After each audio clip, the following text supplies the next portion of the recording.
As we discuss reopening the economy, we are hearing more about the idea of a phase 4 legislative package. But it doesn't seem clear when this would happen or what would be included. Could you give us an overview about what is happening with this?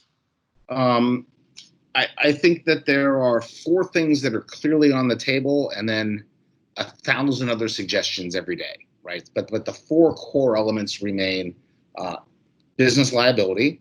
That's an ask by the Senate, in particular. Senate Republicans must have this in the next bill. The corresponding must-have for the Democrats is something for states and localities, and so those are sort of like, you give me this, I'll do that. Classic legislative horse trading.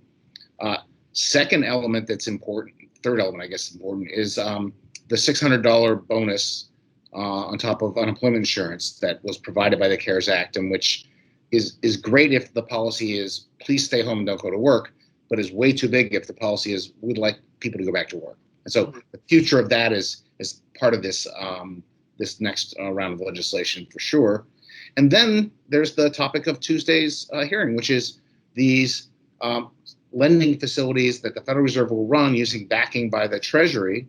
And, I think Republicans want to see what those could be. Suppose you put $500 billion out there and you manage to sort of turn it into $3 trillion in loans.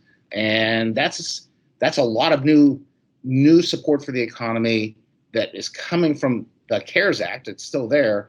And you don't need to reinvent the wheel. You don't need to come up with a big bill. You instead need to take on these other targeted things.